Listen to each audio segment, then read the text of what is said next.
किसान, जिसे अन्नदाता कहा जाता है, जो गांव में बसते हैं, जिनकी आमदनी काफी कम है और इनकी आमदनी को बढ़ाने के लिए मोदी सरकार लगातार कोशिशें कर रही है।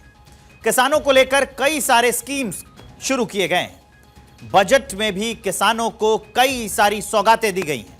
वित्त मंत्री ने किसान क्रेडिट कार्ड के तहत मिलने वाले लोन की लिमिट बढ़ाने का ऐलान कर दिया है। इसका फायदा 7 करोड़ 70 लाख किसानों को मिलेगा।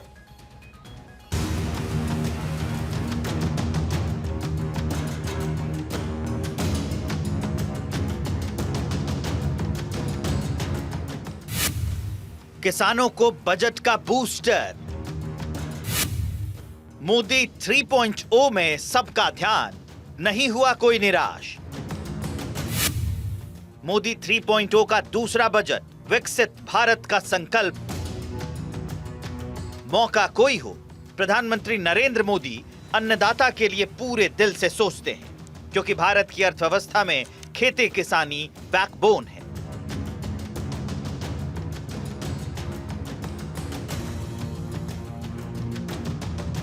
मोदी सरकार किसानों की हालत सुधारने के लिए लगातार जुटी हुई है। किसानों की आय में इजाफा करने की बात हमेशा करती रहती है।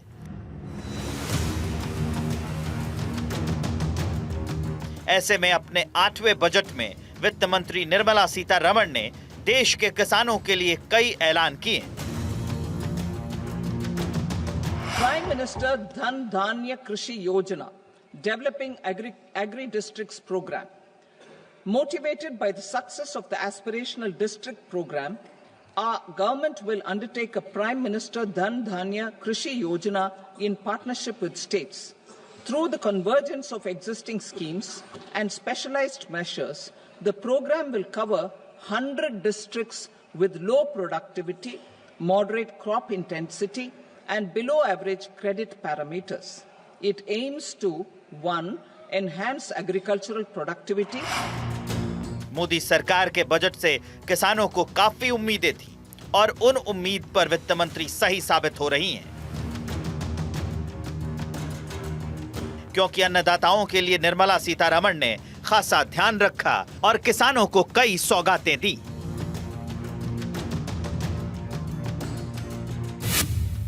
सौ जिलों में पीएम धन धान्य कृषि योजना, कम उपज वाले जिलों में धन धान्य योजना, 1.7 करोड़ किसानों को मदद मिलेगी। किसानों को आसान तरीके से लोन मिलेगा। किसान क्रेडिट कार्ड की लिमिट 5 लाख। 7 करोड़ किसानों को किसान क्रेडिट कार्ड। कपास उत्पादकता मिशन शुरू होगा। कपास की पैदावार बढ़ाने के लिए 5 साल का मिशन। असम में यूरिया उत्पादन के लिए सेंटर, राष्ट्रीय उच्च पैदावार बीज मिशन चलेगा। अनुसंधान, उच्च पैदावार बीजों की उपलब्धता, 100 से अधिक किस्में उपलब्ध कराई जाएंगी। सब्जियों और फलों के लिए व्यापक कार्यक्रम, राष्ट्रीय खाद्य प्रौद्योगिकी उद्यमिता एवं प्रबंधन संस्थान स्थापित करने का ऐलान। बिहार में मखाना बोर्ड स्थापित करने का ऐलान।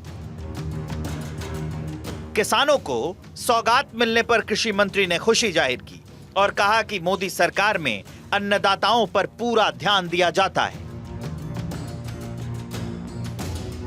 इस बार ग्रामीण विकास के लिए बजट में 1,88,754 करोड़ रुपए का प्रावधान है।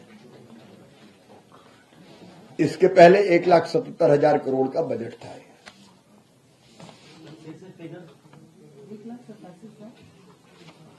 इस बार जो पेश हुआ है 1,88,754 करोड़ 53 लाख रुपए का बजट। पिछले वर्ष था 1,77,000 करोड़ रुपए का बजट। इस बजट में मनरेगा के लिए 86,000 करोड़ रुपए का प्रावधान है। जो प्रावधान किए गए हैं उनके लिए मैं प्रधानमंत्री श्रीमान नरेंद्र मोदी जी को हृदय से धन्यवाद फिर एक बार देता हूं। यह ग्रामीण भारत की तस्वीर भी बदलेगा और किसान और गरीब की तकदीर बदलने में भी समर्थ होगा। केंद्र में मोदी सरकार जब से आई है, अन्नदाताओं पर खास ध्यान रख रही है। किसानों के उत्थान के लिए आए दिन कुछ न कुछ ऐलान करती रहती है। पिछले 3 सालों के किसान बजट के बारे में आपको बताते हैं, जिससे आपको पता चल जाएगा कि मोदी सरकार कितना इजाफा कर चुकी है। 2022-23 में 1.24 लाख करोड़ रुपए, 2023-24 में 1.25 लाख करोड़ रुपए, 2024-25 में 1.52 लाख करोड़ रुपए। मोदी सरकार के आने के बाद एग्रीकल्चर एक्सपोर्ट में लगातार इजाफा हो रहा है। एक्सपोर्ट होने से किसानों की आमदनी बढ़ रही है। 2020-21 में 3.50 लाख करोड़ रुपए, 2021-22 में 4.20 लाख करोड़ रुपए, 2022-23 में 4.45 लाख करोड़ रुपए, 2023-24 में 4.08 लाख करोड़ रुपए। बजट को जहां सत्ता पक्ष शानदार बता रहे हैं, वहीं विपक्ष इसकी आलोचना कर रहा है। मोदी 3.0 का यह पहला पूर्णकालिक बजट है और इसे अमृतकाल का बजट सत्ता पक्ष की तरफ से बताया जा रहा है। इस बजट को 2047 का रोड मैप बताया जा रहा है। Bureau report, Bharat 24।